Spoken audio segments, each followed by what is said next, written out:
Was there anything that you think could have been different other than the outcome of the play in how it was defended? Or could you have done any better than that? I mean, yeah, of course. What do you honestly think? Like, could I have done any better? Of course I could have done better. I meant in terms of that's what I was. Yeah, there's always that's why I said what I said, Vic, when I came in here. The very first question I said, you're always, as a coach, you always think about what we could have done differently. Right? That's the very first thing I said. What could I have done differently? What could we have done differently? Right? You ask the players the same questions. We got great guys in this locker room. They're saying the same thing. Knock the ball down. We can't be interception minded in that situation. Knock the ball down. Right? So at the end of the day, give them the credit. They made a special play.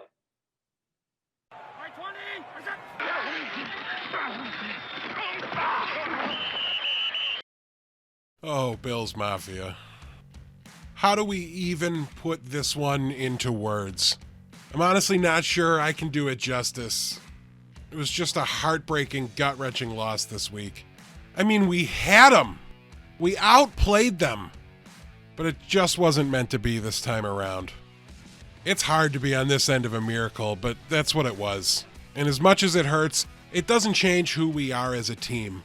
Sure, Josh played an imperfect game, as will be the case more often than not, but he was also clutch, as we've seen him be in the past. That throw to Diggs in the final minute was stunning. I'm not sure there's a single quarterback in the league with a stronger clutch gene than Josh. But it just wasn't our day for a victory. And yeah, there were problems.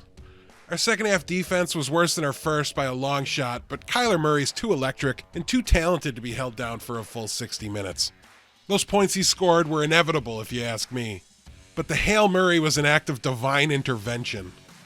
And I'm going to choose to see the bright side here. It literally takes a miracle to beat the Buffalo Bills.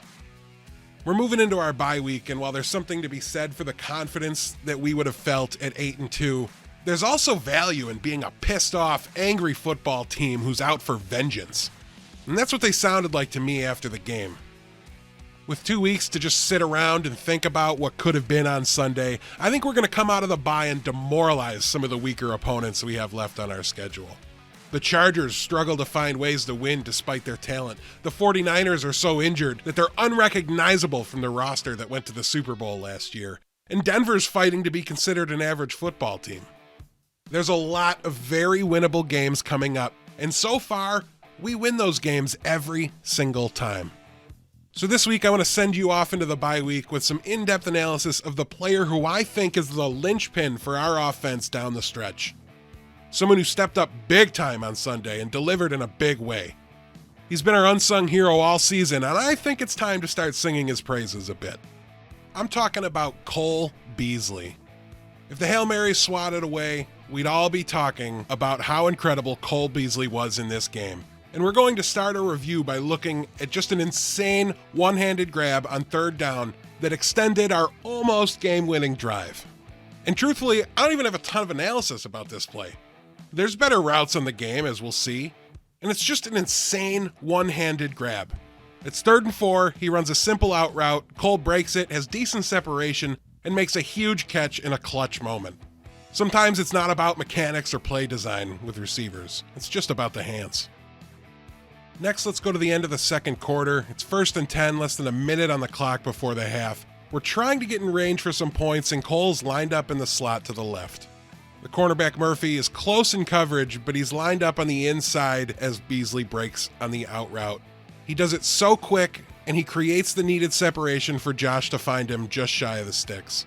Might not seem like much, he doesn't get the first down, but we don't get another yard on this drive. And these 9 are just enough for Tyler Bass to make a career-long field goal to extend our lead. On our next play, we see Byron Murphy lined up on Cole at the snap, but he immediately runs into the flat to cover his zone assignment. Arizona's linebackers are retreating into coverage as well, making sure Josh doesn't hit a big play to Diggs on a crossing route, and Cole just finds a soft spot in the zone, and he sits down. I don't think this was the route that was called for Cole on this play, but we'll never know for sure. He talks a lot about his freedom that he has in this offense, and this looks like a prime example of it to me. There's more than 5 yards between Beasley and the nearest defender on this play, and it's an easy pitch and catch for a first down simply because Cole was smart enough to read the defense and find an opening to sit in. On our next play, Arizona's lined up in their amoeba defense with 7 guys standing on the line. They ran this a bunch against us, and it had some mixed results. Only 4 guys will be rushing on this play, but there's no way to tell who it will be until the ball snaps. As soon as Beasley sees that one of the rushers is the cornerback lined up in front of him, he knows that the defenders who need to cover him are badly out of position. He also knows that the pressure is likely to find Josh pretty quick, so he simply turns around and fades to the sideline, giving Josh an easy hot read completion to convert on 3rd down.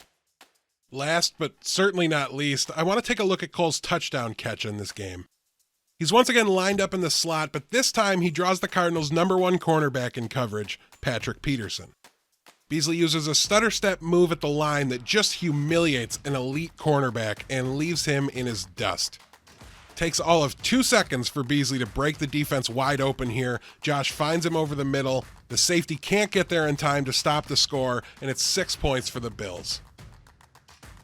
Outside of the play that must not be named, perhaps the worst part about this game was that John Brown left with another injury, this time to the other leg. And while I'm not overly concerned that he misses any games with the bye week, we've seen a big difference between a healthy Smoke and a banged up Smoke. When Brown is down, Beasley has stepped up big for this offense, and we may well need him to do that again in the coming weeks. He just always seems to find a way to get open whenever Josh needs him, and I think he's a crucial part of the playoff push that this team is going to make. The bye week means I get to take a little mini vacation, so there won't be a video next week, but keep an eye out for my recap of the Chargers game after week 12. And let me know in the comments how many receptions you think Cole finishes the year with. He's having a career year with 55 thus far, just 20 shy of his personal best from 2016. Do you think he can get to 90? If you like this video, please hit the like button. If you want to see more, be sure to subscribe and ring the bell if you want to be notified when my new videos go live. Enjoy the week off, Bills Mafia. You've earned it. See you after the bye.